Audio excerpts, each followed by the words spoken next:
ओकारबिंदु संयुक्तं नित्यं ध्यायन्ति योगिनः कामदं मोक्षदं चैव ओंकाराय नमो नमः। अविरल शब्द घनोग प्रक्षाल सकल भूतल मल कलंका मुनिभिरुपासित तीर्था सरस्वती हरतनो दुरितम् अज्ञानतिमिरान्धानां ज्ञानाञ्जन शलाकया चक्षुरुन्मीलितं येन तस्मै श्री गुरुवे नमः। परम गुरुभ्यो नमः परम्पराचार्य गुरुभ्यो नमः। सकल कलुष विध्वंसकं श्रेयसां परिवर्धकं धर्म संबंधकं भव्य जीवनः प्रतिबोधकारकम् इदं शास्त्रं श्री आत्मानुशासन नामधेयम्। अस्य मूल ग्रंथकर्तारः श्री सर्वज्ञदेवाः तदुत्तर ग्रंथकर्तारः श्री गणधरदेवाः प्रतिगणधरदेवाः तेषां वचनुसारमासाद्य श्रीमदाचार्य प्रवर श्री गुणभद्र देवैर्विरचितं मंगलम भगवान वीरो मंगलम गौतमो गणे मंगलम कुंद कुंदाद्यो जैन धर्मोस्तु मंगलम सर्वमंगल मांगल्यम सर्वकल्याणकारकं प्रधानं सर्वधर्माणां जैनं जयतु शासनं कोटिशतं द्वादश्चैव कोट्यो लक्षाणशीतिस्तदिकानि चैव पञ्चाशदष्टोच सहस्रसङ्ख्यामेतच्छतं पञ्चपदं नमामि। अर्हन्तवासियत्तं गणहरदेवेहि गन्त्यं सम्मं प्रणमामि भक्तियुक्तो सुतराणमहो वयं शिरसा इक्षावन्ते शुद्धभक्ति कावसुगोगदसालोच्यो अंगो वंग पैने पहोड़े परियम सुत पणमाणि योगपुवगय चुलिया चेव सुत्तथय त्विदमकायं स्याणिच कालवंचे मी पूजे मी वंदा में नमंसामि दुख को कम को बोहिलाओ सुगे गमनम समाय मरणम जिन गुण संपत्ति हो मज्जम। नमोस्तु पौर्वाणिक आचार विलयम बिंदाम बेलायम नमोस्तु पौर्वाणिक साध्या विलयम श्रीमद आचार्य भक्ति काय सर्गम करोम्यम।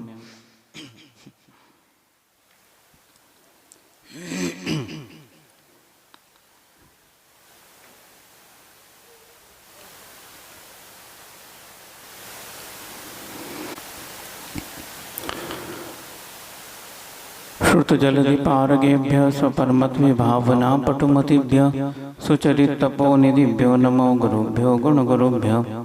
36 गुण समज्ञे पंचविहाचार करण संदरिसे शिष्याणुग्रह कुशले धम्मायिरिये सदा वंदे गुरुभक्ति संजमेणय तनन्ति संसार सायरं घोरं क्षिण्णन्ति अट्टकं मम जम्मण मरणं न पावन्ति ये नित्यं व्रतमंत्र होम निरता ध्यानाग्निहोत्राकुला षट्कर्माभिरतास्तपो धनधना साधुक्रिया साधवा शील प्रावरणा गुणप्रहरणा चंद्रार्क तेजोदिकाः मोक्षद्वारक पाठ पाठ नभटा प्रीणन्तु मां साधवः गुरुवः पान्तु नो नित्यं ज्ञानदर्शननायकाः चारित्राणोर्गम्भीरा मोक्षमार्गोपदेशकाः।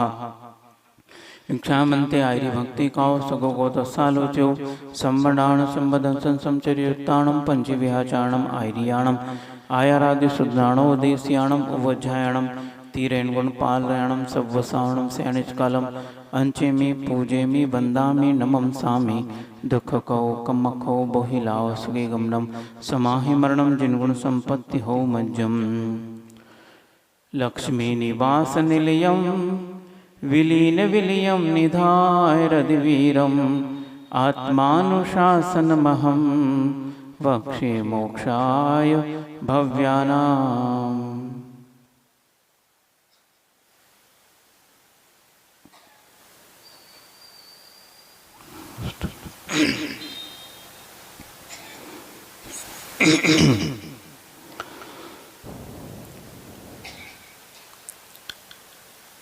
यह जो शरीर है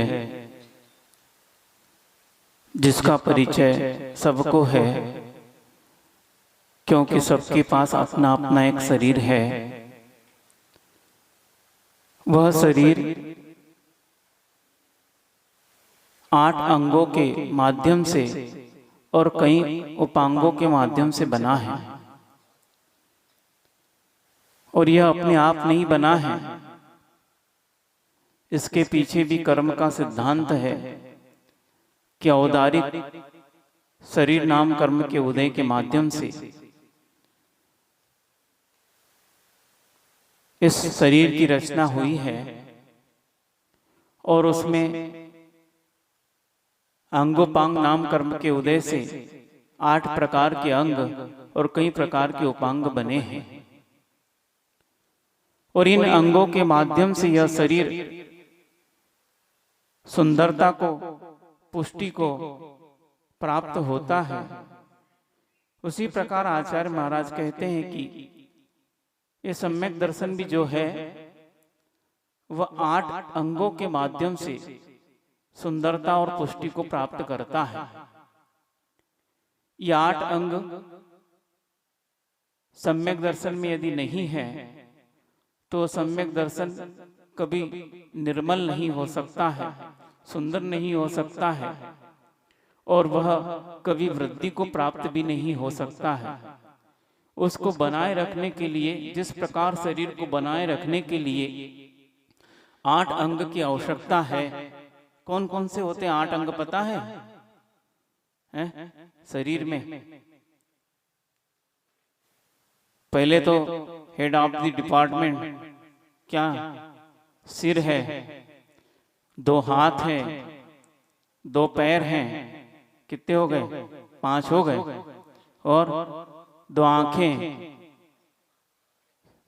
आंख नाक नहीं है, छाती है और पीठ है, हाँ, और नीचे जो है पुट्ठे जो बोलते हैं वो। इस प्रकार, हाँ, इस प्रकार यह कितने अंग हो गए? 8 अंग। अब महाराज जी कोई बात नहीं, एक आध अंग कम हो जाए तो चल सकता है, कुछ अंग कम हो जाए तो चल सकता है। मान लो एक हाथ नहीं भी रहा तो भी चल सकता है, 7 अंग से काम हो सकता है ना? पर एक सिर न रहे, क्या करोगे? चल जाएगा क्या? सिर नहीं रहेगा तो व्यक्ति ही नहीं रहेगा। पृष्ठ का जो रीढ़ की हड्डी है वो नहीं रहेगी तो व्यक्ति जो है खड़ा नहीं हो पाएगा। कुछ अंग के माध्यम से तो वह चल सकता है, जिसके कमी के माध्यम से भले ही वह शरीर टिक सकता हो, लेकिन सम्यक दर्शन ऐसा है जहां एक भी अंग की कमी हुई तो वह सम्यक दर्शन संसार की संतति को नष्ट करने में कभी भी कामयाब नहीं हो सकता। वह सम्यक दर्शन उस व्यक्ति को कभी भी संसार समुद्र से पार नहीं लगा सकता यदि एक भी अंग उसमें कम हो गया तो। शरीर का एक अंग कम हो तो चल सकता है, लेकिन और वह भी कौन सा जिसमें कम होने योग्य वही। लेकिन यदि मान लो सिर इत्यादि जो प्रमुख अंग है वह यदि कम हो जाए तो सिर भी, ये शरीर भी टिक नहीं सकता। लेकिन सम्यक दर्शन में कोई अंग गौण और कोई अंग प्रमुख है ऐसा नहीं। आचार्य परमेष्ठी कहते हैं समस्त अंग प्रमुख है और उनमें से किसी भी अंग की कमी के कारण यदि कोई भी अंग कम हुआ तो वह सम्यक दर्शन संसार की संतति को नष्ट नहीं कर सकता है। और वह अंग कौन से हैं? पूज्य बड़े महाराज जी के माध्यम से आपको श्रावकाचार सुनने को मिल रहा है और अब शायद अगली गाथा से वही अंगों का वर्णन चालू होने वाला है। हम उसका यहाँ विस्तार नहीं करेंगे।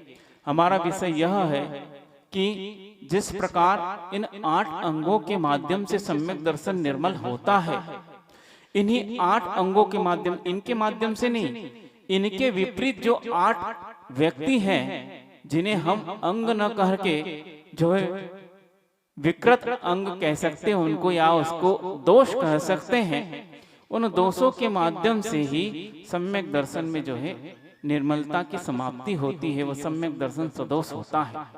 निसंकित, निकांक्षित आदि 8 अंगों के माध्यम से यह सम्यक दर्शन निर्दोष होता है। तो उन्हीं के विपरीत शंका, कांक्षा, विचिकित्सा और मूढ़ दृष्टित्व, अनुपगुहन, अस्थितिकरण और अवात्सल्य और अप्रभावना, इस प्रकार के ये जो 8 दोष कहे गए हैं यह ठीक उन अंगों के विपरीत हैं। उसके माध्यम से यह सम्यक दर्शन सदोष हो जाता है। तो क्या क्या दोष है हम उसको धीरे धीरे समझेंगे कि आखिर ये दोषों का क्या स्वरूप है। ये शंका आदि जो दोष हैं, क्योंकि 3 मूर्ता की बात कह चुके हैं, 25 दोष जो होते हैं उसमें 3 मूर्ता की बात समाप्त हो गई है, उसको आपने समझ लिया है। अब जितना समझा है वो आप जाने हैं। हमने तो अपना कार्य समझ लिया कि हो गया है, लेकिन आप कितना समझे हैं वो आप जानो कि हम कितने मूढ़ हैं और कितने हम विद्वान हैं। इसकी फैकल्टी जो है, इसकी जो गणना है वो आप ही कर सकते हैं अपने आप को तौल कर। इसी प्रकार आगे जो शंका आदि जो दोष है उनके माध्यम से भी ये सम्यक दर्शन जो है सदोष हो जाता है और धीरे धीरे वो नष्ट भी हो सकता है।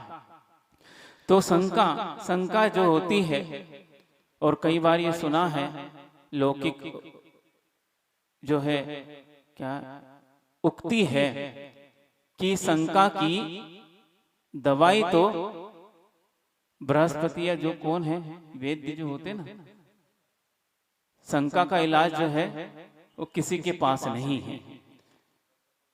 हाँ, शंका का वे कोई इलाज नहीं, मतलब जो भी बड़े बड़े वैद्य धन्वंतरी इत्यादि वैद्य हैं उनके पास भी इसका कोई दवाई, मतलब भगवान के पास भी कोई दवाई नहीं है शंका की, समझ लो। क्योंकि शंका ऐसी वस्तु है जो एक बार हमारे जीवन में उत्पन्न हो जाए तो भले ही सामने वाला वो कार्य कर रहा है अथवा नहीं कर रहा है, या हमारे साथ वो घटना घट रही है अथवा नहीं घट रही है, इसका विवेक समाप्त हो जाता है और हम प्रतिपल शंकित बने रहते हैं। शंका हमें घेरे रहती है और वह इस प्रकार घेर लेती है कि हमारे हाथ से जो सत्य है वो छूट जाता है और वो सत्य से हम विमुख हो जाते हैं।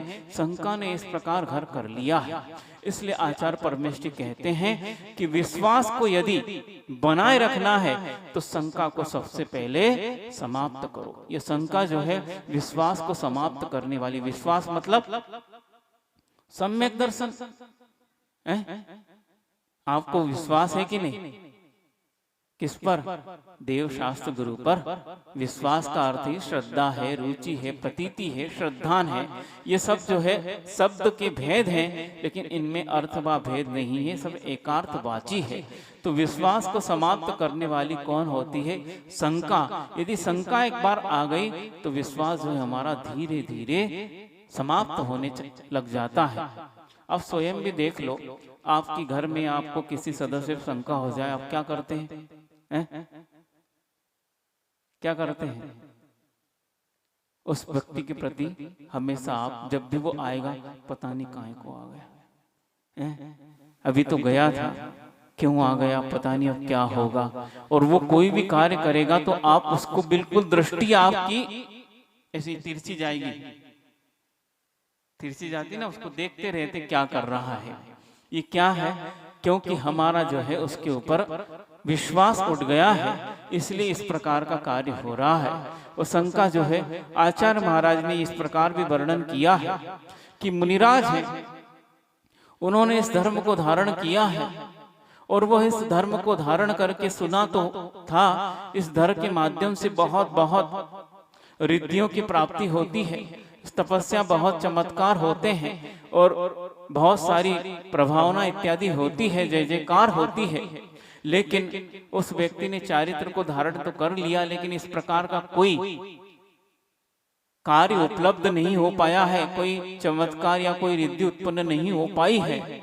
अब उस महाराज जी को शंका भी हो सकती है, पता नहीं, लिखा तो था, पढ़ा भी था और ऐसे निर्ग्रंथ मुनिराजों के माध्यम से सुना भी था, लेकिन ऐसा कोई चमत्कार या रिद्धियां समझ में नहीं आ रही, देखने में नहीं आ रही और बहुत सारी प्रभावना भी हो नहीं पा रही। कहते हैं कि पंचम गुणस्थान से निश्चित रूप से यशस कीर्ति का ही उदय होता है, चतुर्थ गुणस्थान से। हाँ, चारित्र के बाद निश्चित रूप से वो एक देश चारित्र भी क्यों ना हो, बिल्कुल यश कीर्ति का उदय होता है। और यहाँ तो कोई आ ही नहीं रहा है, और हम भी सोच सकते हैं लगातार भीड़ कम होती जा रही है। देखो ना, पांडाल तो खाली है। अब वो खाली रहेगा तो ऐसे जीव आके सुनेंगे, क्योंकि भैया उनको भी तो सुनना है। उधर दिख नहीं रहा कोई एक क्षुद्र नहीं है, जीव तो बहुत बड़ा है। अब वो खाली रहेगा तो सोचेगा भैया हम भी सुन लें, उसके कानों में भी वाणी पड़ रही होगी। एक छोटा सा कुत्ते का बच्चा आया है, हाँ, क्योंकि वो भी जो है पंचम गुणस्थान को धारण कर सकते हैं। यही सम्यक दर्शन की महिमा में आज पूज्य महाराज जी आपको बताएंगे कि किस प्रकार कुत्ता उस धर्म की महिमा से देव हो जाता है और किस प्रकार वह देव धर्म की महिमा को जानते हुए भी अधर्म का कार्य करता है तो कुत्ता बन जाता है। यह सब इस सम्यक दर्शन, सम्यक ज्ञान और सम्यक चारित्र का महत्व है। लेकिन उन मुनिराज को इस चारित्र के महत्व को समझ नहीं पा रहे होंगे और वह इस बाह्य वस्तुओं में जो है सुनकर लगे हैं। अब आचार्य परमेष्ठी कहते हैं कि इस प्रकार का जब उनके मन में विकल्प आता है तो अदर्शन परिसह नाम का एक परिसह आचार्य परमेष्ठियों ने लिखा है, भगवान की वाणी से आया है कि जब इस प्रकार का उनके मन में विकल्प आए और वह उस विकल्प को समाप्त करने के लिए अदर्शन परिसर का चिंतन करते हैं कि भगवान कि इस प्रकार का मेरे मन में विकल्प तो आ रहा है, लेकिन कर्म सिद्धांत भी एक सिद्धांत तो होता है कि चारित्र को धारण तो कर लिया है, लेकिन बहुत से ऐसे कर्म होते हैं हमारा शुद्ध चारित्र इस प्रकार नहीं हो पाया जिस प्रकार की रिद्धियों को प्राप्त करने के लिए होता है। सहज रिद्धियां प्राप्त नहीं होती है क्योंकि रिद्धि प्राप्त जो मुनिराज होते हैं या तो उसी भाव में या फिर अगले देव बनकर जो नीचे आएंगे और निश्चित रूप से वह मुक्ति को प्राप्त कर लेंगे, क्योंकि रिद्धियों का यह महात्मा होता है। बहुत ही निर्मल और शुद्ध चारित्र, मात्र चारित्र नहीं, सम्यक दर्शन और सम्यक ज्ञान भी इतना निर्दोष जिनके पास होता है उन्हें इस प्रकार की रिद्धियां प्राप्त होती है। वो व्यक्ति अपनी कमी न देखकर इस धर्म के प्रति उसका इस प्रकार का विचार होता है कि इस धर्म को धारण करने के बाद भी इस प्रकार का कोई महात्मा प्रकट नहीं हो रहा है। वर्णन बहुत सुनने को मिलता और मैंने भी पढ़ा है, लेकिन कोई ऐसा महात्मा प्रकट नहीं हो रहा है। कहीं ऐसा तो नहीं इस धर्म में ही कमी हो, किसी व्यक्तियों ने इस प्रकार कपोल कल्पित लिख दिया हो। एक घटना सुना दे, घटना नहीं एक व्यंग है और इसलिए है क्योंकि हम इस प्रकार का आचरण करते इसलिए है। थोड़ा थोड़ा हो जाए तो अपनी भी जो है स्थिति समझ में आ जाती है। सुनाए कि नहीं, जल्दी समझ में आ जाता उससे। लेकिन बुरा कोई नहीं मानना। हुआ क्या, एक व्यक्ति के घर में जो है रात को चोर घुस गए और बहुत प्लानिंग करके, बहुत मेहनत करके वो घुसे थे। कई महीनों की प्लानिंग चल रही थी, पर वो व्यक्ति भी चतुर था, सब जानता था कि इतना धन है तो चोर तो आएंगे, और उसने जो है धन की व्यवस्था पहले से कर रखी थी। बेचारे चोर बहुत परिश्रम करते रहे और बहुत मेहनत की उन्होंने, और डर भी था कहीं पकड़े ना जाए। अब कुछ मिला नहीं, अब क्या होगा, गुस्सा तो आएगा। और बहुत जम के गुस्सा आया कि यार इतनी मेहनत की है लेकिन कुछ मिला नहीं, तो कुछ तो लेके जाना चाहिए। और वह जो मालिक था उसको उठाया और उसकी जो है क्या कर ली, नाक काट ली। क्या किया, नाक काट ली कि नाक ही इसकी जो है सबसे अच्छी है, अभी बाहर नहीं निकल पाएगा।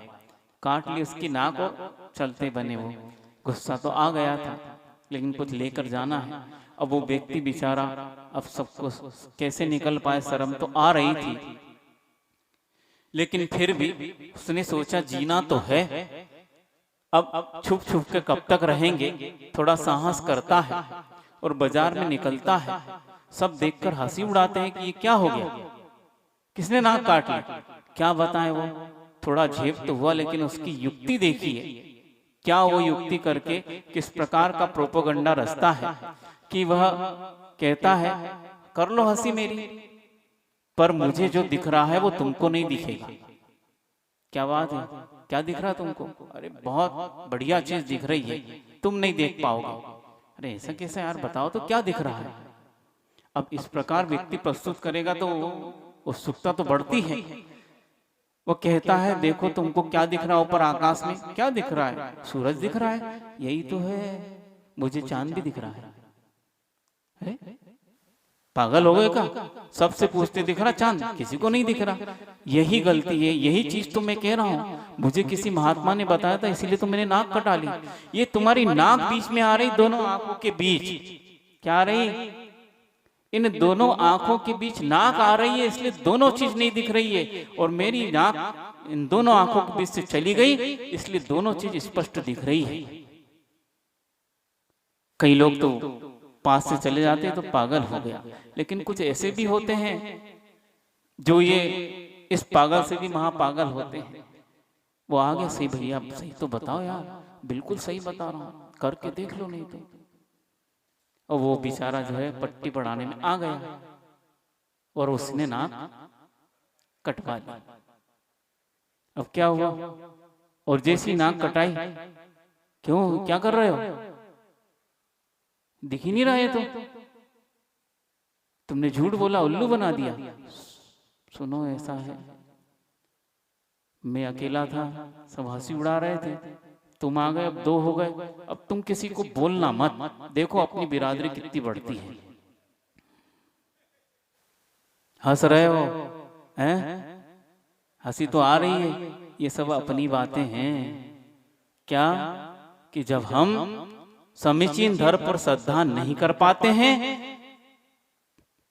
और वह पालन नहीं होता है, तो हम इस प्रकार का प्रोपगंडा रचकर एक कुमार्ग की स्थापना कर देते हैं। इसी प्रकार उस व्यक्ति ने कुमार्ग की स्थापना कर दी और कई लोग लपटे होकर घूमने लगे।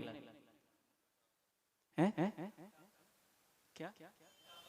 हाँ, नकटा पंथ चालू हो गया है, नया मार्ग जिसमें नाक के अलावा सब कुछ है, और जिसमें नाक नहीं है उसका जीवन क्या होगा। जिस धर्म में सत्यता नहीं है वो धर्म धर्म नहीं हो सकता। इसी प्रकार ये पंच चालू हो गए। तो यह इसलिए घटना कही कि हम जो सत्यता है उसको समझ नहीं पाते और स्वीकार नहीं कर पाते हैं, इसलिए इस प्रकार के पंथ चालू हो जाते हैं।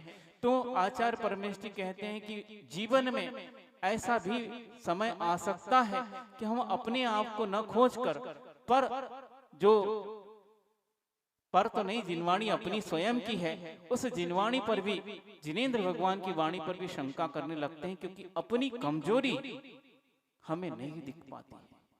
उस नकटे व्यक्ति को अपनी स्वयं की कमी जो नाक की हो गई थी उसे स्वीकार नहीं कर पा रहा था, उसे जीना था, इसलिए उसने इस प्रकार का एक प्रोपगंडा रच के इस पंथ की स्थापना जैसी कर दी। उसी प्रकार हम इस चारित्र को समझ नहीं पाते हैं और उसका फल प्राप्त नहीं कर पाते हैं, इसलिए हमें धर्म पर कलंक लगाने में जरा भी संकोच नहीं होता। धर्म का फल निश्चित यही है, लेकिन इस फल को प्राप्त करने के लिए कभी भी धर्म को नहीं अपनाना है। धर्म का समीचीन फल तो जो है समस्त दुखों से निवृत्ति, वे मुनिराज रिद्धि प्राप्त करके भी समस्त दुखों से निवृत्ति प्राप्त नहीं कर सकते हैं। वे उन रिद्धि से भी उपेक्षा भाव जब रखते हैं, उन रिद्धि का भी जब वो फल प्राप्त करने की इच्छा नहीं रखते हैं, तब कहीं जाकर उनको केवल ज्ञान की प्राप्ति होती है। यदि रिद्धि प्राप्त करके भी वो मुनिराज यदि रिद्धियों में गाफिल हो गए तो उन मुनिराज को कभी भी सर्व कर्म की मुक्ति हो नहीं सकती। आपने पूज्य बड़े महाराज के मुख से कहानी सुनी,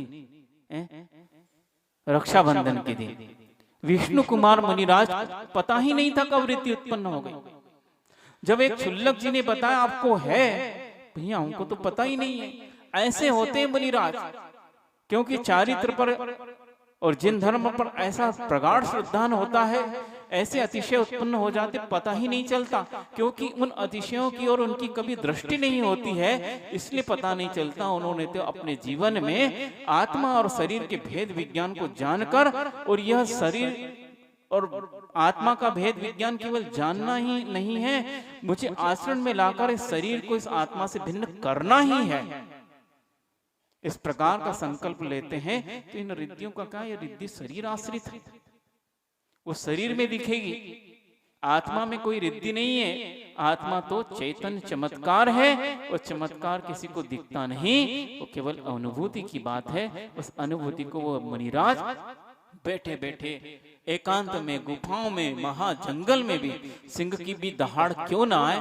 लेकिन वो लेते रहते उस अनुभूति को, क्योंकि वो अंदर इतने चले गए हैं, उनको बाहरी वस्तु से पता ही उन बाहरी वस्तु से मतलब भी नहीं है। तो मुनिराज जब चुल्लक जी जब कहते हैं तब उन्हें पता चलता है कि विक्रिया रीति हो गई है, लेकिन उसका प्रयोग करने के बाद वो क्या करते हैं, पुनः गुरु जी के पास जाकर प्रायश्चित ग्रहण करते हैं। काम तो महान किया था, और इतना महान किया था कि आज भी उनकी जय जयकार हो रही है। वो चतुर्थ काल भगवान महावीर के शासन काल की बात है, और आज भी हजारों वर्ष बाद भी उस कार्य की प्रशंसा हो रही है और जय जयकार हो रही है। इससे उनको मतलब नहीं है। उन्होंने तो ये कहा कि मैंने चारित्र जो लिया था, चारित्र का फल क्या है, क्या है, उपेक्षा। चारित्र का फल उपेक्षा। उपेक्षा मतलब अपने पड़ोसी की उपेक्षा कर दो। पड़ोसी की उपेक्षा करोगे तो वात्सल्यंग समाप्त, और वात्सल्यंग समाप्त तो सम्यक दर्शन समाप्त, और सम्यक दर्शन नहीं तो काय का सम्यक चारित्र आ ही नहीं सकता। उपेक्षा अर्थात अपने अंदर जो राग और द्वेष की उत्पत्ति हो रही है, अपने अंदर जो अज्ञान इत्यादि विकार भाव उत्पन्न हो रहे, उनकी उपेक्षा करना है। उनके कारण जो है अपने मन में या आत्मा में किसी प्रकार का विकार उत्पन्न न हो, उनके उदय में भी अपने समता परिणाम बने रहे, इसका नाम है उपेक्षा। और इस वक्त यदि मान लो रिद्धि भी प्राप्त हो जाती है तो मुनिराज उस रिद्धि से भी उपेक्षा भाव रखकर होगी ये चारित्र का फल है, हम क्या कर सकते हैं, हमें तो उस उत्कृष्ट फल को प्राप्त करना है, इस प्रकार सोचते हैं। तो उन मुनिराज के जीवन में शंका का कोई स्थान ही नहीं है। लेकिन जिन व्यक्तियों में अभी कमजोरी है, वो यदि सोचता है कि इतना महान धर्म प्राप्त करके भी इस प्रकार का अतिशय क्यों उत्पन्न नहीं हो रहा है, तो आचार्य परमेष्ठी कहते हैं यदि तुम इसमें गाफिल हो गए तो अदर्शन परिसर से तुमने हार मान ली। परिसर विजय आप नहीं कहलाओगे। और मान लो यह छोटी सी बात हुई, लेकिन मान लो यह शंका बढ़ती गई, अभी तो केवल परिचय विजय से आपका जो है हार हुई है, अब धीरे धीरे वह अपने मुख्य चारित्र पर भी कुटाराघात करेगी वह शंका, और धीरे धीरे चारित्र क्या जो मूल बीज है वो सम्यक दर्शन, उस पर भी इस प्रकार का धक्का लगेगा, वो सम्यक दर्शन ही नष्ट हो सकता। इसलिए भगवान आचार्य परमेष्ठी कह रहे हैं कि किसी भी प्रकार की शंका को अपने मन में स्थान मत दीजिए। ये जिनेंद्र भगवान की वाणी है। मान लो हम तत्व समझ नहीं भी पा रहे हैं, लेकिन ये श्रद्धा होना चाहिए कि जो भगवान ने कहा है वह बिल्कुल अक्षरशः सत्य है। मेरी कमजोरी है, मैं समझ नहीं पा रहा हूँ, इस आगम की गूढ़ अर्थों को समझ नहीं पा रहा हूँ, इसलिए जो कहा जा रहा है, क्योंकि वो प्रामाणिक पुरुष है। इसके पहले भी सर्वज्ञ की सिद्धि में आप लोगों ने सुना होगा ना कि जिनके पास राग द्वेष नहीं है वो व्यक्ति झूठ क्यों बोलेगा। बोलिए, आपके घर में आपके सदस्य, भले ही आपको कितना भी विश्वास हो, लेकिन फिर भी जब तक बब्बा जो है खाट पे नहीं पड़ते, और खाट पे पड़ने के बाद भी कईयों की तो वो चाबी छूटती नहीं है। क्यों? चाबी समझ रहे क्यों नहीं छूटती है? विश्वास है। अरे बिल्कुल विश्वास है। कोई पूछेगा तो भैया बिल्कुल ऐसा विश्वास है हमको अपने बच्चों पर, परिवार पर चारित्र आचरण में क्यों नहीं आ रहा है? वो चाबी देते घबराता है मन। क्यों घबराता है? क्योंकि संपदा की बात है, और सब बातों में तो विश्वास कर लेंगे, लेकिन गांधी जी जो है विश्वास कराने नहीं देते हैं, है ना? गांधी जी नहीं कराने देते ना, नोट पे छप गए हैं बेचारे गांधी जी, क्या कर सकते हैं? जबकि उन्होंने सत्य धर्म का पालन करते हुए इस देश को जो है आजाद कराया है। वो नोट पर आ गए हैं, और वो जब छपे हुए नोट आते तो सबसे पहले अपना अविश्वास पहले बढ़ता है। स्वयं पर भी जेब में जब नोट रखते तो अब आजकल ऊपर की जेब में नहीं रखते, क्योंकि कटने लगी है। अब अंदर के जो कपड़े उसमें जेब है, और उसमें भी चेन, और चेन को बार बार देखते रहते, खुल तो नहीं गई, कौन खोलेगा अंदर, इन वो देखते रहते हैं। अपने ऊपर विश्वास उठ गया है उस संपदा के कारण, तो फिर भाई व्यक्ति के तो क्या बिसात है। तो यह चीजें जो है हमारे जीवन में शंका उत्पन्न करती है। लेकिन धर्म तो ऐसी वस्तु है जहां समस्त विकारों का नाश हो जाता है, लेकिन उस धर्म को लेकर भी यदि शंका मन में आती है तो उस व्यक्ति के लिए कहा है कि वो तुम्हारे सम्यक दर्शन को नष्ट कर देगी। इसीलिए सबसे पहले कि हमें शंका का निवारण करना है। और कैसे कर लें? तो बस करना कुछ नहीं है, दिमाग में ज्यादा बल नहीं देना, क्योंकि ज्यादा बल देने से शंका उत्पन्न होती है। वो पहले कहा था ना कुछ दिन पहले, more study more confusion, no study no confusion. Confusion मतलब कान फ्यूज हो गए ना, कंफ्यूजन, कन मतलब कान। जब बल्ब फ्यूज हो जाता तो क्या करते हैं? आपके घर की बल्ब ट्यूबलाइट फ्यूज हो जाए तो क्या करते हैं? बदल देते हैं। अब कान फ्यूज होगा, बदल दो। हाँ, कान को मत बदलो, अपने विचारों को बदल दो। सारा फ्यूज जो है समाप्त होकर पुनः एक नई लाइट जल जाएगी और आपका काम हो जाएगा। ज्यादा हम विचार करते हैं इसलिए शंका उत्पन्न होती है। आचार्य कहते हैं यदि विचार करने की क्षमता नहीं हो तो विचारों को समाप्त कर दो, और जो कहा है बिल्कुल सत्य है, इस प्रकार की भावना भाव तो सम्यक दर्शन निर्मल हो सकता है। और हर किसी पर नहीं, जो वीतराग प्रणीत धर्म है, सर्वज्ञ भगवान ने जिस धर्म का व्याख्यान किया है और उनकी व्याख्यान को लेकर पुराने आचार्य परमेष्टियों ने या नवीन जो आचार्य हैं जो वस्तुतः आचार्य पद की गरिमा को लेकर चल रहे हैं, ऐसे व्यक्तियों की वाणी और ऐसे उन पद पर चलने वाले निर्ग्रंथ मुनिराज हैं जो वस्तुतः उस पद का गौरव बनाए रखे हैं, ऐसे व्यक्तियों की वाणी पर आंख मीच कर विश्वास कीजिए तो निश्चित रूप से आपका कल्याण हो सकता है। अन्य व्यक्तियों के कथन पर विश्वास न करोगे तो निश्चित रूप से सम्यक दर्शन निर्मल हो सकता है। उस वाणी का कथन करने पर, और उस वाणी का कथन यदि करेगा कोई व्यक्ति निश्चित रूप से राग द्वेष से रहित होकर, और सत्य के कौन से अतिचार कहें? क्रोध, लोभ, भीरुत्व, हास्य, प्रत्याख्याना निवेची भाषणम च पंच। क्रोध का त्याग, लोभ का त्याग, मतलब मैं इस व्यक्ति के अनुकूल वचन कह दूंगा तो मेरी जय जयकार करेगा, और लोगों को जाकर बताएगा। बिल्कुल महाराज जी तो बिल्कुल अपने मनोनुकूल बात कर देते हैं। हाँ, ऐसा कहकर और भीड़ इकट्ठी हो जाएगी। तो आचार्य कहते कि सबसे पहले लोभ का त्याग करो। ख्याति, पूजा, लाभ का लोभ यदि है वो सत्य का कभी भी विवेचन नहीं कर सकता। इस लोभ का भी त्याग होना चाहिए। जिस प्रकार आगम में लिखा है, कोई व्यक्ति उससे दुख, कोई बुरा माने अथवा नहीं माने, इससे मतलब नहीं। हाँ, हित मित प्रिय वचन का उपयोग जरूर करेंगे, भाषा समिति के अनुसार बोलेंगे, लेकिन फिर भी लोभ का त्याग करके किसी प्रकार की आकांक्षा नहीं है और व्यक्ति सत्य का विवेचन कर सकता है। तो लोभ का त्याग, क्रोध, लोभ, और क्रोध में भी वचन जो है जब भी निकलेंगे असत्य निकलेंगे, आचार्य परमेष्टि कहते हैं। इसलिए जब भी क्रोध आए पहले ठंडा होइए, उसके बाद बात कीजिए तो आपसे सत्य का उद्घाटन हो सकता है।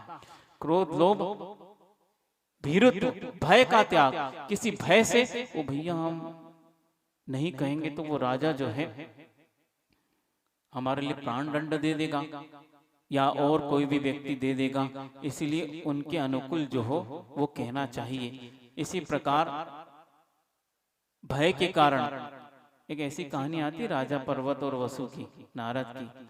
उसको हालांकि भय नहीं था लेकिन ममता का भय था।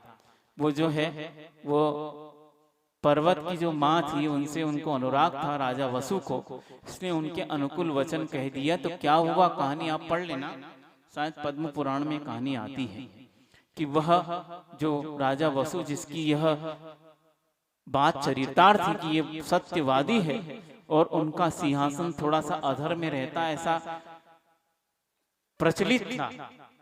हाँ, स्फटिक मणि का था इसलिए लगता था अधर्म है, लेकिन लोगों में प्रचलित था ये सत्य का, बिल्कुल स्पष्ट उच्चारण करते हैं, सत्य ही बोलते हैं, इसलिए सब इनके बात पर जो है भरोसा किया और उन्होंने इतने महान पाप का समर्थन किया, उस समर्थन से आज भी धरती जो है थर थर कांप रही है। उस पद्म पुराण की घटना पढ़ी, बहुत ही रोंगटे खड़े करने वाली घटना है। उसने एक व्यक्ति ने इस प्रकार का कुमार्ग का प्रवर्तन कर दिया और आज भी वह तांडव इस धरती पर मचा हुआ है, क्योंकि वह उनके लिए जो स्वार्थी हैं, पापी बुद्धि रखते हैं, उनके लिए वो वेद वाक्य हो गया है। इसीलिए इस प्रकार का वह चरितार्थ हो रहा है और उसी वक्त जो है उस व्यक्ति पर बिजली गिरती है और वो जो है सप्तम नरक मर चला जाता है, वह व्यक्ति समर्थन मात्र करने से इस प्रकार पाप का। तो इसलिए आचार्य ने कहा है किसी भी प्रकार का स्नेह भय और किसी भी प्रकार का मन में विकार रखे बिना जो सत्य है उसका प्रतिपादन कीजिए और उसी सत्य का आचरण कीजिए, तो निश्चित रूप से आपके जीवन में अतिशय उत्पन्न हो सकता है। और हो अथवा नहीं इसकी चिंता नहीं है, इस बात का संतोष होना चाहिए कि हमने सत्य का आचरण किया है।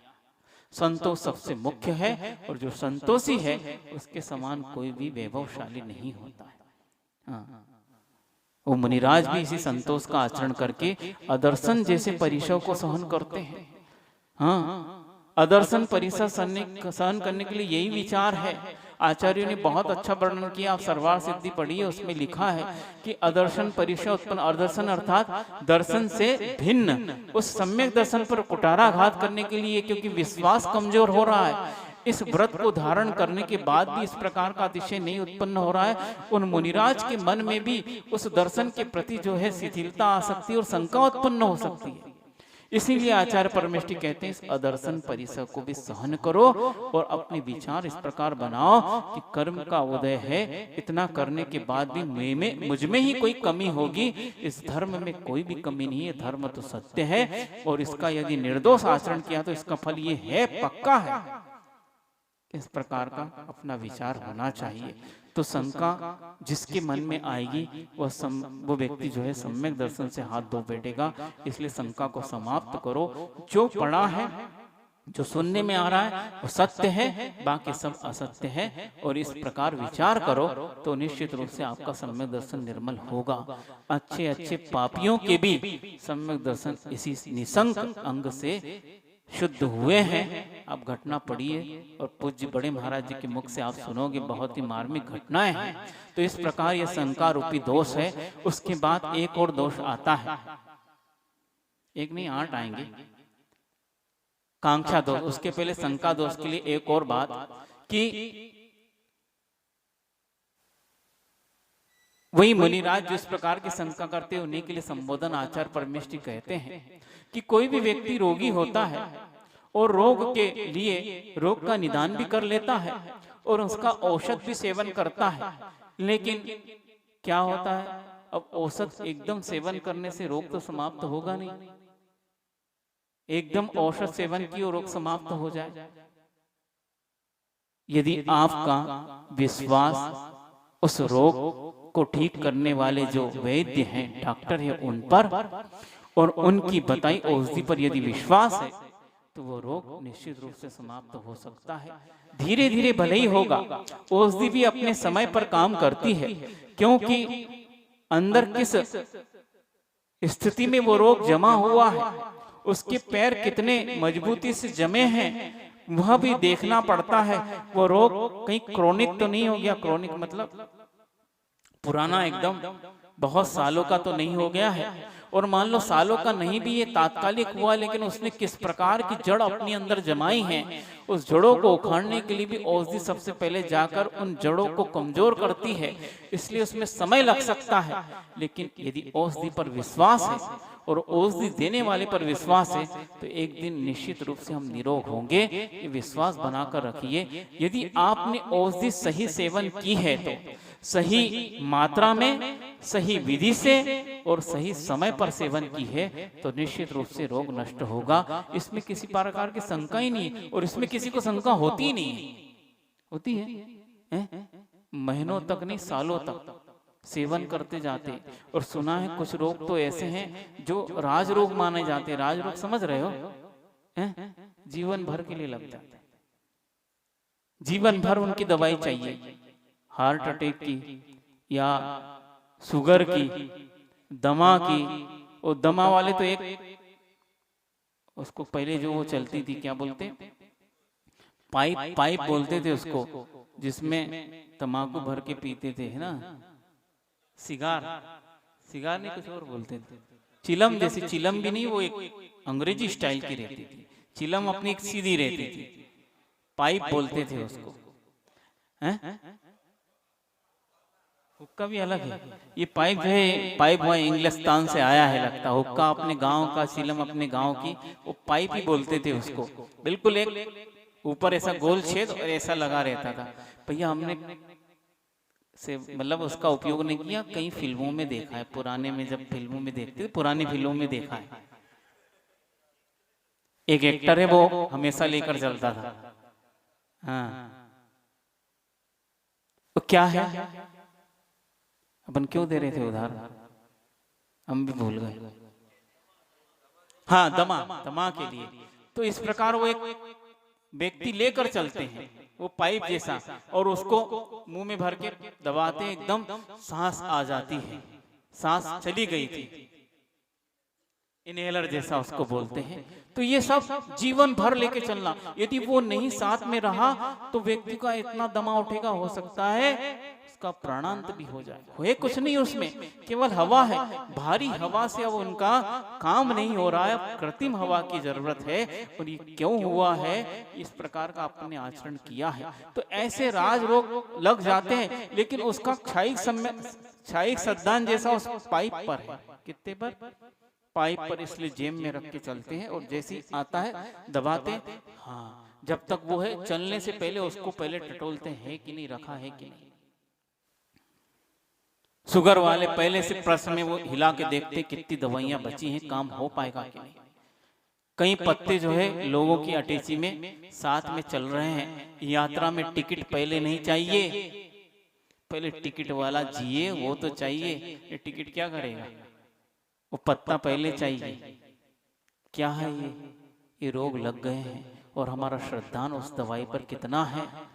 बस इसी प्रकार आचार्य परमेष्ठी कहते हैं कि आप उस छोटी टेबलेट पर इस प्रकार श्रद्धान रखते हैं, क्यों? क्योंकि आप जीवन को आवश्यकता समझ रहे हैं, और वो श्रद्धान के माध्यम से ही आपका यह उपचार हो रहा है, और आप लगते हैं कि हम जी रहे हैं। उसी प्रकार कहते हैं आचार्य परमेष्ठी, इसी प्रकार धर्म हमारा प्राण है, और उस धर्म पर इस प्रकार की शंका यदि करोगे तो आपका प्राण ही नष्ट हो जाएगा। इसलिए जो आचार्य परमेष्ठियों ने, जो तीर्थंकर भगवान की वाणी है, उन्होंने जो कहा वो अक्षर से सत्य है। इस प्रकार की टेबलेट निरंतर लेते जाइए, तो आपके धर्म रूपी प्राण हमेशा जीवित रहेंगे। नहीं तो ये चले गए तो मुर्दा बन के बस चलते फिरते रहो। धर्म के बिना तो हम सब मुर्दे हैं, धर्म ही हमारा जीवन है। इस प्रकार सोचने वाले उस शंका से रहित होते हैं। दवाई धीरे धीरे काम करती है। एक बार हमने किसी डॉक्टर से बात की थी, और उससे पूछा था ये जो चिकित्सा पद्धति है, वो सोचिए, वो डॉक्टर भले ही एलोपैथिक किया था, लेकिन उसको भी पढ़ने के बाद समझ में आया। उसने कहा, महाराज जी, 3 तरह की चिकित्सा पद्धति विशेष है, एलोपैथिक, होम्योपैथिक और आयुर्वेदिक। एलोपैथी दवा ऐसी है, वो जाती है और तत्काल काम करती है, लेकिन क्या, लेकिन उससे साइड इफेक्ट निश्चित रूप से 100%। मान लो जो रोग है वो ठीक हो अथवा नहीं हो, जो दवाई ली उससे रोग ठीक हो अथवा नहीं हो तात्कालिक, लेकिन तात्कालिक एक रोग अवश्य उससे हो जाता है, जिसको हम साइड इफेक्ट कहते हैं। क्या कहते हैं? वो स्वयं बोल रहा, महाराज जी मेरे जीवन का अनुभव है। तो वह जाकर इमीडिएट काम करती है, इसलिए साइड इफेक्ट करती है।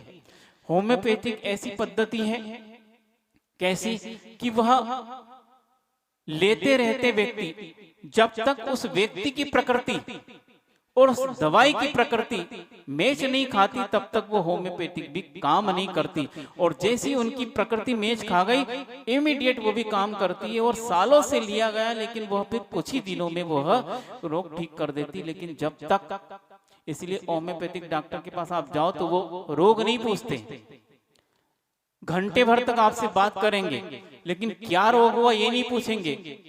वो आपकी पूरे जीवन की हिस्ट्री पूछ लेते, आपने अतीत में क्या किया है, आपके मानसिकता क्या है, आपकी वचन पद्धति क्या है, आपका व्यवहार क्या है। वो रोग को पूछते ही नहीं कि आपको कब से रोग हुआ है। कभी गया कोई होम्योपैथिक डॉक्टर के पास है? कोई नहीं गया होगा क्या? ये हमने सुना है। वो घंटे भर तक उस व्यक्ति से एकांत में चर्चा करके उसकी पूरी हिस्ट्री पूछते हैं, उसके माध्यम से वो दवाई करते हैं, क्योंकि जब तक तुम्हारी प्रकृति की मैच इस दवाई से नहीं होगी तो होम्योपैथिक काम नहीं कर सकती है। लेकिन आयुर्वेदिक एक ऐसी औषधि है कि वह किसी प्रकार का भी रोग क्यों न हो, वो दवाई अंदर जाकर सबसे पहले जड़ों को हिलाती है, क्योंकि आयुर्वेद एक ऐसा माध्यम है जो उस रोग को भले ही धीरे धीरे समाप्त करे, लेकिन संपूर्ण रूप से समाप्त करता है बिना साइड इफेक्ट के। और वह जब समाप्त कर देता है उसके बाद उस व्यक्ति की जो ग्रोथ होती है एकदम उसकी काया निरोग हो जाती है, और पहले से ज्यादा वो अपने आप में स्वस्थ महसूस करता है। बस यही हमारा जिन धर्म है जो आयुर्वेद के समान काम करता, भले धीरे धीरे करे लेकिन पूर्ण रूप से करता है। उस व्यक्ति के पीछे जो अतीत था उसको समाप्त करता जाता है, अतीत उसके साथ नहीं चलता। वो पूरा कर्म जो पूर्व में बंधा है उसको समाप्त करता जाता है, और नवीन ग्रोथ अर्थात पुण्य के माध्यम से वो नवीन उसकी ग्रोथ बढ़ती चली जाती है, और पुराना पाप जो है वो सारा समाप्त हो जाता है।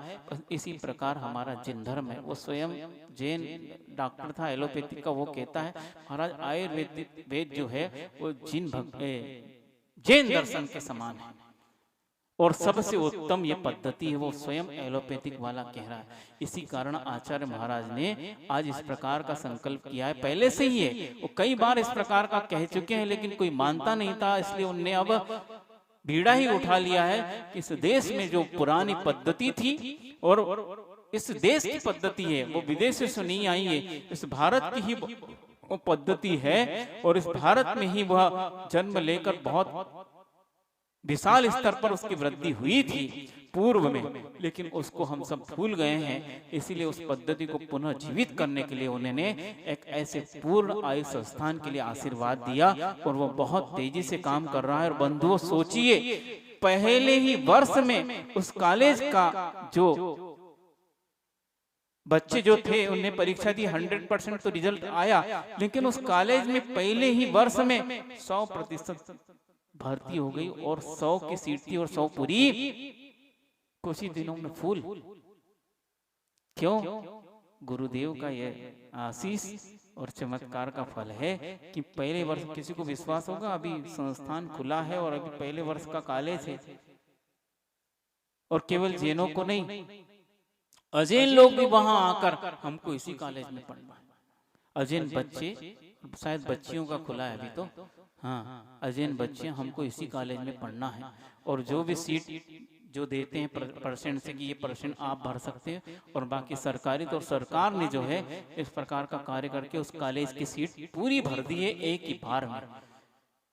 अब सबको समझ में आ रहा है वस्तुतः आयुर्वेद जैसा सत्य है, जिस प्रकार जैन दर्शन सत्य है इस पूरे विश्व में, उसी प्रकार चिकित्सा में आयुर्वेद ही सत्य है, क्योंकि वही हमारे पूर्ण रोग को समाप्त कर सकता है। उसी प्रकार ये जिन धर्म है, तो क्या होगा भैया?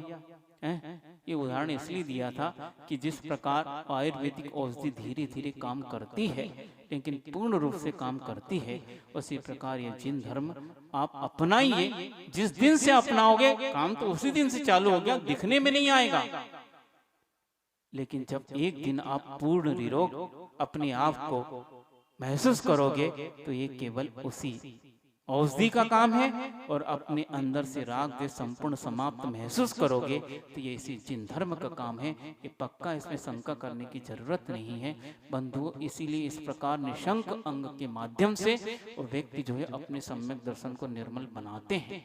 आगे का जो अंग है क्या है, निकांक्षित अंग, उससे विपरीत कांक्षा, ये दोष। कांक्षा अर्थात इच्छा, आसक्ति, और जो भी इसको कहना चाहिए आप। मैं जिनेंद्र भगवान के धर्म को धारण करके तप करूं, ये वांछा तो नहीं है, लेकिन इस तप को धारण करके मुझे इस प्रकार की सामग्री मिले, ये वांछा जो है, यह जो है सम्यक दर्शन को नष्ट करती है। यहां भी जब आचार्य परमेष्ठी पूज्यपाद महाराज जी कुंद कुंद भगवान ने भक्तियों का जो पाठ रचा है, उसमें अंत में भगवान दुखक हो कम्मक हो, ये भी एक वांछा है, मेरे दुखों का क्षय हो, मेरे कर्मों का क्षय हो, ये भी एक इच्छा है, वांछा है, प्रार्थना है, विनय अनुनय है। लेकिन यह संसार वृत्ति का कारण नहीं है, और न ही सम्यक दर्शन को नष्ट करने का कारण बनता है। क्योंकि इस प्रकार की वांछा इसलिए कर रहे हैं कि भगवान, ये करने की जरूरत नहीं है, लेकिन एक प्रार्थना है कि भगवान मेरे नहीं समस्त प्राणियों के दुखों का क्षय हो। ये भक्ति पाठ इसलिए रचा गया है कि जब भगवान की भक्ति में व्यक्ति लीन हो जाएगा तो उसी व्यक्ति का यह कर्म क्षय हो सकता है, और जो इस प्रकार की भगवान की भक्ति नहीं करेगा वो कभी भी समस्त कर्मों का क्षय नहीं कर सकता है। इसलिए उसका फल रूप बताया है, इस भक्ति के पाठ के माध्यम से कर्मों का क्षय होता है भगवान, और मेरे नहीं समस्त प्राणियों का इससे कर्म क्षय हो, दुखों का क्षय हो, और बोधि की प्राप्ति हो भगवान। एक बार बोधि की प्राप्ति होने के बाद बार बार प्रार्थना करना पड़ता है, हैं? प्राप्त तो हो गया महाराज जी, अब क्या जरूरत है, एक बार बोधि की प्राप्ति हो गई है, बार बार क्या सोचना, ऐसा नहीं है। क्यों? क्योंकि आपने एक बार दुकान को जमा दिया है ना, मान लो किसी की किराना दुकान, किसी की कपड़ा दुकान, तरह तरह की दुकान हो सकती है, जमा दिया बिल्कुल साफ सुथरा करके, है ना, और चालू हो गई दुकान। अब चलाते चलाते दुकान जो है शाम हो गई, कोई लोग दोपहर को भी करते हैं जब ग्राहकी नहीं होती है, शांत हो गया, झाड़ू हाथ में काहे आ गई। आपने दुकान सुबह से जमा दी साफ सुथरा करके, फिर झाड़ू हाथ में क्यों, फिर कचरा निकालने लगते, फिर कोई ग्राहक आ गया, फिर चालू हो गई, फिर शाम हुई, पुनः साफ, क्या हो रहा है, क्यों कर रहे बार बार साफ, बोलो तो क्यों करते हैं, दुकान बार बार साफ क्यों करते हैं, साफ सफाई नहीं, इतने सारे लोगों के आने से उस दुकान में कचरा जरूर होता है। क्या इतने सारे लोगों के आने से वो अपने साथ कितना कचरा लाते हैं, इससे इस दुकान में कचरा हो जाता है। इसलिए इस दुकान की शुद्धि और शुभ सगुन बनाने के लिए उस दुकान के कचरे को बार बार साफ करते हैं। यदि कचरा बना रहा तो एक दिन ऐसा आएगा कि ग्राहक आना बंद हो जाएंगे, भैया वो दुकान में जाओ तो कचड़ा ही कचड़ा भरा है, गंदगी आती रहती है, इसलिए कैसे जाएं, तो बार बार वो सफाई करके उस कचरे को समाप्त करते हैं। इसी प्रकार बोधि की प्राप्ति होने के बाद बार बार प्रवृत्ति में मुनिराज लगते हैं और बार बार संपर्क होता है, उस संपर्क से कई कचरे इकट्ठे हो जाते हैं, उस कचरे को साफ करने के लिए भगवान से प्रार्थना करते हैं मुझे शुद्ध बोधि की प्राप्ति बार बार हो, इसलिए 3 बार प्रतिक्रमण करते हैं। और केवल ये वासनिक प्रतिक्रमण है, लेकिन भाव प्रतिक्रमण बार बार करते हैं भगवान। तत्समिच्छा में दुक्कड़म, क्या हुआ, उदाहरण समझ में आया। आपकी दुकान है तो अपनी भी दुकान है भैया, हाँ, कचड़ा साफ हम भी करते रहते हैं, नहीं तो दुकान में कोई आएगा नहीं। लोगों से मतलब नहीं है, अपनी दुकान में वो पुण्य नहीं आएगा। पुण्य रूपी गिराग यदि हमारी दुकान का कचरा साफ नहीं होता रहा तो बार बार वो सफाई करते रहते। इसलिए यह भावना लिखी भगवान बोधि की प्राप्ति हो, जो हो गई वो तो है ही, वो जीवन भर रहेगी, लेकिन बार बार क्यों कर रहे हैं? इसलिए कि भगवान वो बोधि की प्राप्ति होते भी प्रमाद के माध्यम से उस बोधि में कई प्रकार की अशुद्धि लग गई है, इसलिए उस अशुद्धि को हटाने के लिए भगवान निरंतर प्रति समय अंतर अंतर मुहूर्त में उस शुद्ध बोधि की मुझे प्राप्ति हो, ये प्रार्थना करते हैं। और ये भी एक वांछा है, लेकिन ये संसार वृद्धि की वांछा नहीं, संसार से पार उतरने की वांछा है। इसलिए इससे सम्यक दर्शन कभी भी दूषित नहीं हो सकता है। आचार्य परमेश जी कहते हैं इस प्रकार की बोधि को अपनाकर यदि संसार की किसी वस्तुओं की वांछा है तो वो निश्चित रूप से आपकी बोधि भी नष्ट हो जाएगी और सम्यक दर्शन भी नष्ट हो जाएगा, बचेगा कुछ नहीं। इसको कहते हैं कांक्षा। इस प्रकार का धर्म पालन करने के बाद भी जिस धर्म से समस्त कर्मों का क्षय उत्पन्न होता है, और ये तो पहले ही आपका विश्वास है, आपने विश्वास करके इस धर्म को अपनाया है, इस धर्म से हमें इस प्रकार की उपलब्धि होने वाली है, केवल ज्ञान उत्पन्न होने वाला और अनंत सुख, ऐसा सुख जो वैश्विक सुख से भी अनंत गुणा आह्लाद रूप और आनंद रूप है। इस प्रकार का विश्वास होने के बाद भी पैर कई बार फिसल जाता है और उस कांक्षा को हम कर लेते हैं। इसी प्रकार एक उदाहरण याद आ रहा है, समय कम है लेकिन दे ही देते हैं, क्योंकि नहीं तो फिर अगली बार आप भूल जाओगे। लगे हाथ चोट कर ही देते, नहीं तो फिर लोहा ठंडा पड़ गया तो क्या करेंगे, गर्म करने में बहुत देर लगती है। हाँ, और अभी मौसम भी ठंडा चल रहा है तो आगे सुलग नहीं पाती। हम कई बार देते हैं और ये आचार्य परमेष्टि के मुख से हमने सुना है, उदाहरण बहुत अच्छा है कि व्यक्ति धर्म को अपनाकर किस प्रकार की वांछाएं करता है और उससे अपने जीवन में आया धर्म उसको भी नष्ट कर लेता है। जिस धर्म के माध्यम से बड़ी बड़ी उपलब्धियां होनी है और वह सांसारिक उपलब्धि वो भी नष्ट हो जाएगी, लेकिन शाश्वत उपलब्धि जो होनी है वो इसी धर्म के माध्यम से होनी है, लेकिन फिर भी उसका विश्वास कमजोर होने से उसकी वांछाएं निरंतर बनी रहती है। बच्चा रोज पापा से पैसे मांगता था, पापा उसको, उस वक्त चिल्लर बहुत चलती थी, दे देते थे, कभी रुपए की चिल्लर कभी 2 रुपए की चिल्लर। वो चिल्लर को प्राप्त करके बहुत खुश होता था क्योंकि मुट्ठी भर जाती थी। 10 पंजी जो है आप 1 रुपए की भी करो तो बहुत, उसकी मुट्ठी कितनी बड़ी होगी बच्चे की, भर जाती थी, लगता था बहुत धनवान हो गया हूं। हाँ, अंबानी से भी बड़ा मैं भारत का सबसे रिच पर्सन हो। बच्चा तो मानेगा क्योंकि उसके हाथ में बहुत बड़ी संपत्ति है। तुम्हारी तिजोरी की संपत्ति उसकी विचारधारा से कमजोर पड़ जाती है, इसलिए वो बहुत खुश होता है उस संपत्ति को प्राप्त करके। अब एक दिन पिताजी के पास चिल्लर नहीं थी, अब उनने सोचा ये क्या जानता है, उसने एक दिन 10 का नोट दे दिया। कितने का? 10 का। उसने जैसी नोट दिया हाथ में, उसने उठा के फेंक दिया। हमको नहीं चाहिए। क्यों नहीं चाहिए? इतने कम पैसे हमको नहीं चाहिए, हमको ज्यादा पैसे चाहिए। पिताजी समझ नहीं पाए ज्यादा पैसे, थोड़ा दिमाग पर उन्होंने बल डाला, अच्छा ये बात है, आज ये नोट उसको कम इसलिए लग रहा है क्योंकि अकेला है और वजन में भी हल्का है और उसको कागज दिख रहा है, धातु नहीं है, इसलिए बच्चा समझ रहा है 10 का नोट छोटा है। अब करते क्या है, पिताजी पड़ोस से चिल्लर लाते हैं, 1 रुपए की 10 पंजी देते हैं। हाँ, ये हमको इतने पैसे चाहिए, आप कम पैसे दे रहे थे, हम बच्चे थोड़ी हैं, हम सब समझते हैं, हमको कम पैसे में निपटा रहे थे, हमको ज्यादा पैसे चाहिए। सही बात है ना, है ना? सही बोल रहा ना बच्चा? बोलो तो। नहीं बोल रहा? आप क्या समझते हैं? देखो बच्चा कितना नादान है, अज्ञान है, बच्चा है, इसलिए चलो कोई बात नहीं, इससे हमारा काम तो हो जाएगा। कम पैसे में उसको लगता बहुत पैसे दे दिए, 1 रुपए की चिल्लर वो बहुत मानता है और 10 के नोट को छोटा मानता है। वो बच्चा है, नादान है, अज्ञानी है। अरे अपने आप को देखो, उससे बड़े अज्ञानी आप हो। जिस धर्म को अपनाकर 10 रुपए के नोट जैसी वैभव मिलना था, आप उसको ठुकरा कर भगवान चिल्लर दे दो। नहीं समझ में आई? क्या आ गया? चिल्लर मांगते हो और 10 के नोट को ठुकरा देते हो।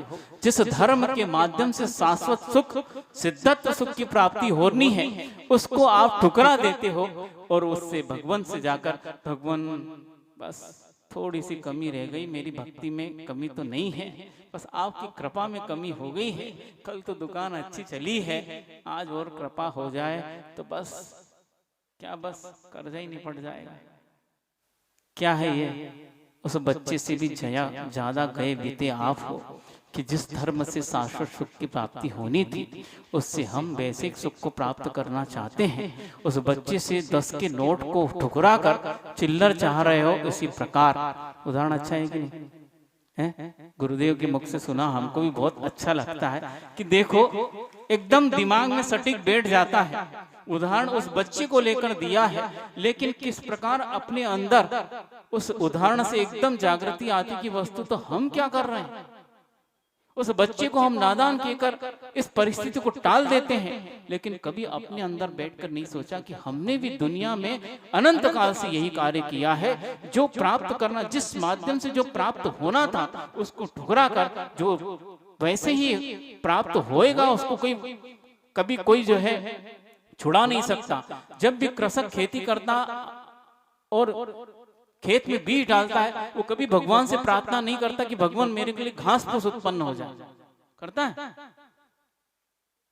है कि भगवान अच्छी घास आनी चाहिए, एक गेहूं की बालियां जो है वो तो आए, लेकिन उसके ऊपर डंडा इतना बड़ा आना चाहिए। कोई करता है? तो उस कृषक से तो ज्यादा अज्ञानी आप। उस धर्म से वो पुण्य तो प्राप्त होगा, चाहे वो चक्रवर्ती की संपदा क्यों न हो, यह इसी पुण्य का फल है, लेकिन वह संपदा भी उस घास फूस के समान है, क्योंकि उससे आपका कोई कार्य नहीं होना है। पेट तो उसके अंदर जो बाली है, जो गेहूं के बीज उत्पन्न हुए हैं, पेट तो उससे भरना है, उस घास फूस से पेट नहीं भरेगा, लेकिन उस गेहूं से पेट भरेगा। इसलिए वह किसान उस गेहूं की चिंता करता है। इसी प्रकार इस धर्म को अपनाकर हमें शाश्वत सुख की चिंता, और चिंता करने की जरूरत भी नहीं है, वो तो देगा और मिलेगा। लेकिन चिंता होती किसकी है? उस शाश्वत सुख की किसी को चिंता नहीं है, और होती भी नहीं, वो चिंता से मिलता नहीं है। लेकिन चिंता किसकी होती है? विषय सुख की ही चिंता होती है, और उसको हम बार बार प्राप्त करना चाहते हैं। इसीलिए आचार्य परमेष्ठी कहते हैं, उस किसान से, उस बालक से भी गए बीते हम जानते हुए ज्ञानवान व्यक्ति भी जो है, उस बालक से भी और उस कृषक से भी गए बीते हैं। हम सब जानते हैं, कई बार सुना है, कई बार पढ़ा है, लेकिन मोह इतना प्रगाढ़ है कि हम इन सब चीजों को भूल जाते हैं। इसीलिए ये कांक्षा जो है, वांछा जो है, ये हमारे सम्यक दर्शन को नष्ट करती है। इसीलिए निसंकित निकांक्षित अंग के माध्यम से सम्यक दर्शन को पुष्ट कीजिए। और ये दोष है कांक्षा, विषयों की और आपकी दृष्टि जाना, ये सम्यक दर्शन को दूषित करती है। मतलब एक सम्यक दृष्टि के लिए भी अणुवृत्ति और महावृत्ति तो बहुत दूर की बात है।